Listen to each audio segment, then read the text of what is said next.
सो hi guys, कैसे हैं आप सब। मैं उम्मीद करता हूँ आप सब बहुत ही अच्छे होंगे। तो गाइस, इस वीडियो में कई सारे स्ट्रक्चर्स और डेली यूज सेंटेंसेस लिए गए हैं ताकि आप इंग्लिश को प्रैक्टिस कर सकें और अच्छे से इंग्लिश बोल सकें। तो वीडियो को शुरू करते हैं। पहला टॉपिक है जस्ट बिकॉज।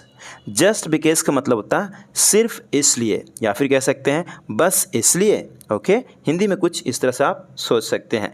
इसका बनाने का स्ट्रक्चर होता है जस्ट बिकॉज प्लस सेंटेंस। पहला सेंटेंस में कई सारी चीज़ें गिनवा सकते हैं। ओके, उसके बाद सेकंड में आपको कहना है डजंट मीन दैट, उसके बाद डजंट मीन दैट या फिर इट डजंट मीन दैट, या सिंपली कह सकते हैं डजंट मीन, ये भी चलता है। ओके, उसके बाद लास्ट सेंटेंस जिस पे आप ज़्यादा एम्फेसाइज करेंगे, जोर डालेंगे। जैसे यहाँ पे सेंटेंस को देखिए, सिर्फ इसलिए कि वह लंबा है। मान लो कि आप कह रहे हैं इस बात को सिर्फ इसलिए कि वह लंबा है, इसका यह मतलब नहीं, या फिर इसका मतलब यह नहीं कि वह मजबूत भी है। मतलब अपने एक्सपीरियंस के अकॉर्डिंग आप कह रहे हैं ठीक है वह लंबा है, लेकिन इसका ये भी मतलब नहीं है कि वह मजबूत भी है। ठीक है, मतलब एम्फेसाइज करके ये कहना चाहते हैं वो मजबूत नहीं है। ठीक है, तो इस तरह से आप इंग्लिश को कह सकते हैं एक्सप्रेसिव वे में।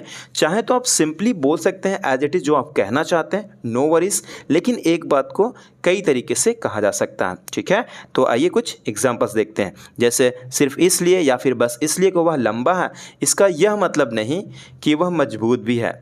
Just because he is tall it doesn't mean that he is strong too. सिर्फ इसलिए कि वह मुस्कुरा रहा है, इसका यह मतलब नहीं कि वह खुश है। Just because he is smiling it doesn't mean that he is happy. बस इसलिए कि वह धनी है, इसका मतलब यह नहीं कि वह अच्छा इंसान है। Just because he is rich it doesn't mean that he is a good person. हालांकि मैं दैट लगाता हूँ, इसलिए मेरी जुबान से दैट निकल रहा है। इट डजंट मीन दैट, मैं अक्सर दैट बोल देता हूँ। ठीक है, बस इसलिए कि वह चश्मा पहनता है, इसका मतलब यह नहीं कि वह बुद्धिमान है। Just because he wears glasses it doesn't mean that he is intelligent. बस इसलिए कि वह मेरा दोस्त है, इसका मतलब यह नहीं कि वह सही है। Just because he is my friend it doesn't mean he is right. गलत भी हो सकता है, ऐसा नहीं कि वह सही है। गाइस, यहाँ पे एक अपडेट है। जैसा कि आपको पता है 600 से प्लस एडवांस इंग्लिश स्ट्रक्चर्स का ई बुक ऑलरेडी था, लेकिन अब उसी के अंदर में मतलब अलग से 2 ई बुक्स और ऐड कर दिए गए हैं, जिसमें 200 से प्लस उसमें आपको फ्रेजेस मिलेंगे, प्लस स्ट्रक्चर्स भी होंगे। उसके बाद एक और ई बुक होगा, उसमें 50 प्लस कंजंक्शन, मतलब टोटल कंजंक्शन होगा। यानी कि टोटल आपको स्ट्रक्चर्स भी और तो और फ्रेजेस भी प्लस कंजंक्शन सभी के सभी 3 ई बुक हो चुके हैं। अगर आप चाहते हैं तो लिंक डिस्क्रिप्शन में है, जाकर के आप चेकआउट कर सकते हैं। काफ़ी मेहनत करी है और मेहनत का रिजल्ट अच्छा होता है। अगर आप चाहते हैं तो उसे आप चेकआउट कर सकते हैं। सभी के कई सारे एग्जांपल्स हैं। इवन की जो नए ई बुक्स हैं उसमें कम से कम 10 एग्जांपल्स मिल जाएंगे। ठीक है, एक टॉपिक का, और सही से बताया गया। अगर आप चाहते हैं तो लिंक डिस्क्रिप्शन में है, जाकर के आप चेकआउट कर सकते हैं। तो अगला टॉपिक है इट्स ऑब्वियस। इट्स ऑब्वियस का मतलब होता है यह स्पष्ट है या फिर जाहिर सी बात है। ओके, यह स्पष्ट है कि वह खुश है। It's obvious that he is happy. यह स्पष्ट है कि वह भूखा है। It's obvious that he is hungry. यह स्पष्ट है कि वह बीमार है। It's obvious that she is sick. यह स्पष्ट है कि वह गुस्सा है। It's obvious that he is angry. यह खाना बहुत स्वादिष्ट है, जाहिर सी बात है कि सभी को यह पसंद आएगा। This food is very tasty. It's obvious that everyone will like it. Obviously, स्पष्ट रूप से या फिर जाहिर सी बात है। ओके, वह स्पष्ट रूप से बहुत खुश है। He is obviously very happy, या फिर कह सकते हैं it's obvious that he is very happy. आप ऐसे यूज़ करें या फिर केवल ऑब्वियसली को यूज़ करें, it is up to you. वह स्पष्ट रूप से गुस्सा है। He is obviously angry. अगला टॉपिक है इट्स नो यूज़। नोट की जगह पे केवल नो कहिए, that would be better. Okay, ठीक है, कोई फ़ायदा नहीं, it's no use. It's no use plus gerund अगर कोई है तो, नहीं तो सिंपली आप कह सकते हैं it's no use, I am not going there, मैं वहाँ नहीं जा रहा हूँ, कोई फ़ायदा नहीं है, वहाँ जाने का कोई फ़ायदा नहीं। तो आप कह सकते हैं it's no use going there. कुछ इस तरह से आप यूज़ करेंगे। लेकिन देखिए इसे हम कैसे एक पैसेज में यूज़ कर सकते हैं, मतलब बड़ी सी सेंटेंस में कैसे हम इसे यूज़ करेंगे। जैसे कहानी एक गेंद के बारे में है जो खो गई, उसे ढूंढने की कोशिश में बहुत समय बर्बाद हुआ। लेकिन फिर भी गेंद मिल नहीं सकी, इसलिए कहा गया वो गेंद ढूंढने का कोई मतलब का नहीं, कोई फ़ायदा नहीं है। ओके, तो आप इंग्लिश में बड़ा ईजिली बोल सकते हैं the story is all about a ball, मतलब एक बॉल के बारे में है। दैट गॉट लॉस्ट, यहाँ पे दैट रिलेटिव प्रोनाउन है, ठीक है, जो हो गई। उसके बाद अ लॉट ऑफ टाइम, बहुत समय, वॉज वेस्टेड, वेस्ट किया गया, पास्ट इंडेफिनिट का पैसिव। ट्राइंग टू फाइंड इट, ये आपका हो गया present participle, trying to find it. Okay, but still, फिर भी, the ball could not be found, नहीं खोजी जा सकी, नहीं मिल सकी। Okay, so it was said, ये भी आपका फिर हो गया पास्ट इंडेफिनिट का पैसिव, ठीक है। कहा गया, इसलिए कहा गया, या फिर तो कहा गया, ऐसे भी कह सकते हैं, इसलिए कहा गया। It's no use searching the ball, तो आपको वर्ड बाय वर्ड ऐसे ट्रांसलेट करके समझना पड़ेगा स्टार्टिंग में। अगर आप बिगिनर हैं तो, आपको अगर एडवांस लेवल के लर्नर है तो कोई दिक्कत नहीं, आपको ईजिली समझ में आ गया होगा, ठीक है। उसी तरीके से एक और देखते हैं, जैसे एक बच्चे का खिलौना टूट गया, उसे ठीक करने की कोशिश में बहुत प्रयास किया गया, लेकिन खिलौना ठीक नहीं हो सका, नहीं हुआ, इसलिए कहा गया टूटे खिलौने को ठीक करने में मेहनत ना करें, मतलब कोई फ़ायदा नहीं है, कहने का मतलब वही है, ठीक है। तो आप कह सकते हैं अ चाइल्ड्स टॉय ब्रोक, टूट गया, ठीक है, past indefinite. A lot of effort, बहुत सारा एफर्ट, वाज पुट, डाला गया, इनटू फिक्सिंग इट, इसे फिक्स करने में, ठीक है। यहाँ पे भी पैसिव है, ये क्या है, पैसिव है, पास्ट इंडेफिनिट का। पैसिव बहुत यूज़ होता है लेकिन स्मार्ट वे में। Okay, and then but the toy could not be fixed, फिर भी लेकिन क्या हुआ, खिलौना ठीक नहीं हो सका, ये भी आपका पैसिव है, कौन करेगा, फ़र्क नहीं पड़ता, ठीक है। सो इट वॉज सेड, यहाँ पे भी पैसिव हो गया। कहा गया it's no use trying to fix the broken toy, यहाँ पे द ब्रोकन क्या है, ब्रोकन यहाँ पे एडजेक्टिव है, बॉय, सॉरी, टॉय को विशेषता बता रहा है, बॉय नहीं टॉय है, ठीक है, टॉय की विशेषता बता रहा है, ये कोई वर्ब की थर्ड फॉर्म नहीं होता है। अगला टॉपिक है there is no point in. No point in का भी मतलब होता है कोई फ़ायदा नहीं, बेमतलब है, बेकार है, उस जगह पे नो पॉइंट इन को भी यूज़ किया जाता है। इनके बाद आपको कोई अगर वर्ब दिखाना चाहते हैं तो उसमें आपको जीरन मतलब आईएनजी फॉर्म में लिखना पड़ता है, उसे हम जीरन कहते हैं, ठीक है। There is no point in plus जीरन, जैसे टूटे हुए खिलौने को रिपेयर करने का कोई फ़ायदा नहीं है। There is no point in repairing the broken toys, बंद दरवाजे पर दस्तक देने से कोई मतलब का नहीं है, कोई फ़ायदा का नहीं है, कोई फ़ायदा नहीं है। Okay, there is no point in knocking on the close door, यहाँ पे भी क्लोज क्या है, तो एडजेक्टिव भी काम करता है। आई नो कि क्लोज एक वर्ब भी है, लेकिन वर्ब अलग जगह पे आपको सिचुएशन के अकॉर्डिंग समझना पड़ता है, ठीक है। यहाँ पे कोई एज ए वर्ब यूज़ नहीं किया गया, बल्कि एज ए एडजेक्टिव यूज़ किया गया है, जो कि डोर की विशेषता बता रहा है। अगर आप इसे समझ नहीं सकते तो इसे फिर से पढ़ने का कोई मतलब नहीं है, बेकार है, आप किसी से मदद मांग सकते हैं। There is no point in reading it again if you can't understand it, you can ask someone for help. Ask for यहाँ पे फ्रेजल वर्ब्स है, ठीक है, उसी के बीच में यहाँ पे ऑब्जेक्ट समवन आ गया एंड देन हेल्प, ठीक है।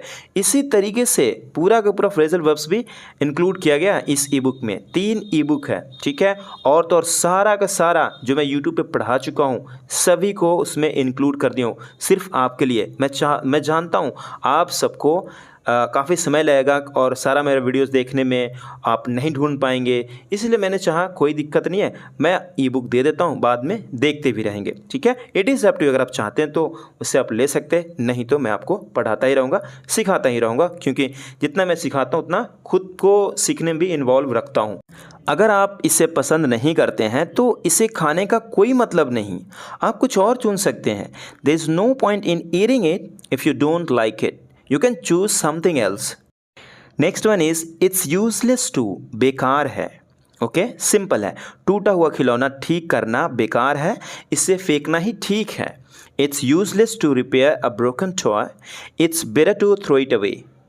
खराब दूध पीना बेकार है, इसे फेंकना ही ठीक है। It's useless to drink expired milk, it's better to throw it away. Late bus का इंतज़ार करना बेकार है, एक नई बस पकड़ना बेहतर होगा, बेहतर है, ठीक है।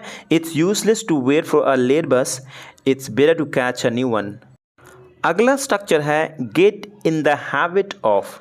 Get in the habit of, आप जहाँ चाहें जिस टेंस में चाहें, जिस मॉडल्स में चाहें आप यूज़ कर सकते हैं। It is up to you. आपको बस फीलिंग को समझना है, इस बात को समझना कि get into the habit of का मतलब क्या होता है और कैसे हम यूज़ कर सकते हैं। ठीक है, इन द हैबिट ऑफ का मतलब आदत। ठीक है, जैसे मुझे तुमसे बात करने की आदत है तो मैं कह सकता हूँ I am in the habit of talking to you. Okay, आदत हो जाती है तो गेट लगा देंगे, आदत हो गई है तो गॉट लगा देंगे। ठीक है, जैसे जैसे अगर चेंज करते हैं टेंस वगैरह उसमें हम इसे चेंज करते होंगे। ठीक है, चेंज करते रहेंगे।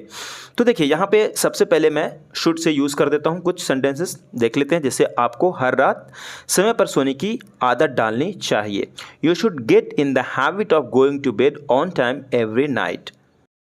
अगला सेंटेंस है सुबह उठते ही, कहने का मतलब जैसे ही सुबह आप उठते हैं, सुबह उठते ही पानी पीने की आदत डालें।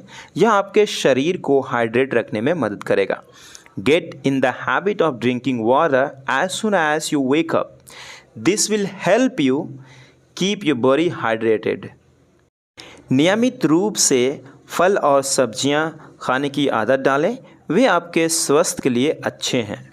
Get in the habit of eating fruits and vegetables regularly. They are good for your health. Next one is a burden to, बोझ। ओके, एक बोझ। Subject plus helping verb plus a burden to plus object. जैसे मैं आपका बोझ नहीं हूँ, I am not a burden to you। आप मेरा एक बोझ नहीं, आप मेरे लिए एक बोझ नहीं है। You are not a burden to me, ऐसे आप यूज़ करेंगे। मैं किसी का बोझ नहीं हूँ, मैं एक स्वतंत्र छात्र हूँ। I am not a burden to anyone, I am an independent student. मैं किसी का बोझ नहीं हूँ, मैं एक जिम्मेदार बच्चा हूँ। I am not a burden to anyone, I am a responsible child.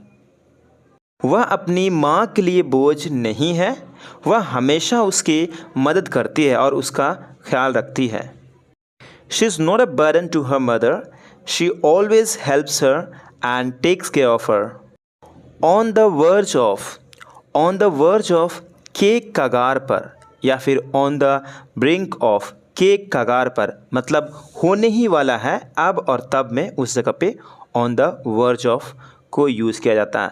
इसका बनाने का स्ट्रक्चर होता है subject plus helping verb on the verge of plus object या फिर कोई जेरंड। जैसे देश युद्ध के कगार पर था, मतलब होने ही वाला था युद्ध। Okay, the country was on the verge of war, वह भूख से मरने के कगार पर है।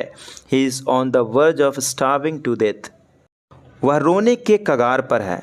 She is on the verge of crying, वह एक नया रिकॉर्ड बनाने के कगार पर है। He is on the verge of breaking a new record. अगला टॉपिक है दैट्स व्हाट। दैट्स व्हाट का मतलब होता है वही तो, वही बात तो, मतलब कोई मुद्दे की बात हो रहा हो, कोई इशू की बात हो रही हो, उस जगह पे दैट्स व्हाट या फिर दिस इज़ व्हाट को आप यूज़ कर सकते हैं। ओके, जैसे वही तो मैं बताने की कोशिश कर रहा हूँ, that's what I am trying to convey. वही तो मैंने सुना था, वही तो मैंने सुना था, वही बात तो मैंने सुना था। That's what I heard. Okay, इस तरह से कहने का मतलब ये होता है that's the point. That's what कहाँ से आया है, तो ये रिलेटिव प्रोनाउन से बन करके शॉर्ट में हो गया ताकि आपको बेनिफिट हो सके। अगर आप चाहें तो डिटेल में रिलेटिव प्रोनाउन पढ़ सकते हैं एक बार, नहीं तो मैं वीडियो बहुत जल्द अपलोड कर दूंगा। Next one is that's which. That's which का भी मतलब होता है वही तो, वही चीज़ तो, मतलब कोई चीज़ की बात हो रही होती है तो क्या होता है विच की जगह पे व्हाट भी चलता है, व्हाट से भी काम चला लेते हैं लोग। ओके, वही है जो मुझे चाहिए, मतलब यहाँ पे हम इस तरह से भी कह सकते हैं वही चीज़ तो मुझे चाहिए। यहाँ पे इतना बड़ा हिंदी हम नहीं कह सकते हैं, अभी कोई ज़रूरत नहीं कहने के लिए। ओके, लेकिन यहाँ पे थोड़ा सा एडवांस में, मतलब ज़्यादा ही बढ़ा चढ़ा कर हिंदी को लिख दिया गया है। वो वही है जो मुझे चाहिए, मतलब ये वही चीज़ है जो मुझे चाहिए, कहने का मतलब ये है। ठीक है, जो कि मैंने आपको ऑलरेडी कह चुका हूँ कि ये रिलेटिव प्रोनाउन से आता है, इसीलिए यहाँ पे कुछ ऐसा हिंदी लिखा हुआ। आपको हिंदी पे फोकस नहीं करना, सिंपली आप इंग्लिश को और मीनिंग को समझिए। दैट्स व्हाट आई नीडेड, मतलब वही तो मुझे चाहिए। यहाँ कोई मुद्दे की बात नहीं हो रही बल्कि कोई चीज़ की बात हो रही है। अब मुझे कैसे पता चलेगा, तो ऑटोमेटिक पता चलेगा। कोई इश्यू की बात हो रहा है तो ऑटोमेटिक आपको पता चलेगा, अच्छा उसके पहले और आखिरी सेंटेंस से आपको पता चल ही जाता है। ठीक है, कि बात क्या चल रही है, उसी के अकॉर्डिंग आपको एक्ट करना पड़ता है। अगर आप नहीं चाहते तो कोई बात नहीं, विच को यूज़ करिए, दैट्स विच, जो कि चीज़ें के लिए यूज़ किया जाता है। ठीक है, और तो और कई बार लिविंग के लिए भी यूज़ कर दिया जाता है, लेकिन वो रिलेटिव प्रोनाउन में आपको समझ में आएगा। ठीक है, अब अगला टॉपिक है दैट्स व्हेन। दैट्स व्हेन का मतलब होता है उसी वक्त, तभी तो, मतलब कि समय की बात होता है, वक्त की बात होता है उस जगह पे दैट्स व्हेन या फिर दिस इज़ व्हेन को भी आपको जब मिले तो आपको घबराना नहीं है, बल्कि उसका भी मतलब ये होता है इसी वक्त, ठीक है। दैट मतलब कोई दूर वस्तु को दिखाने के लिए, और दिस का मतलब कोई नज़दीक को चीज़ों को दिखाने के लिए यूज़ करते हैं। लेकिन आप इसमें उतना फ़र्क नहीं समझिए, कोई दिक्कत नहीं है, दोनों में से कुछ भी यूज़ कर सकते हैं, कोई दिक्कत नहीं होता है, बल्कि दोनों को यूज़ किया जाता है बखूबी अच्छे से। जैसे उस वक्त हम खाना खा रहे थे, that's when we were eating. उस वक्त मैं स्कूल जा रहा था, that's when I was going to school. अगला टॉपिक है दैट्स वेयर। दैट्स वेयर का मतलब होता है वहीं तो, मतलब कोई जगह की बात होती है इसमें, ठीक है, कोई जगह, कोई प्लेस की बात होती है, उस जगह पे हम दैट्स वेयर को बोलते हैं वही जगह तो, वहीं तो, समझ रहे हो मेरी बात, वहीं तो मैं रहता हूँ, दैट्स वेयर आई लिव, मतलब that's the place where I live. इतना बड़ा सेंटेंस को शॉर्ट में दैट्स वेयर आई लिव आप कह सकते हैं, ठीक है, वहीं तो हम खाना खाते हैं, that's where we eat, okay. अगला देखते हैं टॉपिक, अगला टॉपिक है दैट्स हु। दैट्स हु का मतलब होता है उसी को तो, मतलब इसमें कोई इंसान की बात करते हैं, उस जगह पे दैट्स हु को यूज़ करेंगे। जैसे उसी को तो मैं ढूंढ रहा हूँ, दैट्स हु, या फिर दैट्स हुम I am looking for. Who या फिर हुम, दोनों में से कोई भी कह सकते हैं, दोनों एक्सेप्टेबल है, दोनों चलता है। उसी को तो मैं भी जानता हूँ, मतलब उसी व्यक्ति को तो मैं भी जानता हूँ, that's who I know as well. अगला टॉपिक है अस्लाइट। अस्लाइट का मतलब होता है हल्का सा, हल्का फुल्का, हल्की सी, ओके। जैसे उसके चेहरे पर हल्की सी मुस्कान थी, he had a slight smile on his face. मेरी उंगली पर हल्का खरोंच है, there is a slight scratch on my finger. मुझे हल्का बुखार है, I have a slight fever. हल्की हवा चल रही है, बह रही थी, okay. A slight wind was blowing, अगर है तो इज ब्लोइंग, ओके। रंग में थोड़ा बदलाव आया है, there has been a slight change in colour. तापमान में थोड़ी गिरावट आई है, there has been a slight drop in temperature. Quite well, काफ़ी अच्छी तरह से, क्वाइट वेल काफ़ी अच्छी तरह से।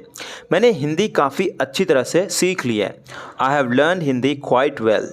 वह गाना काफ़ी अच्छी तरह से गा सकता है, he can sing quite well. Next one is trick. Trick का मतलब होता है धोखा देना।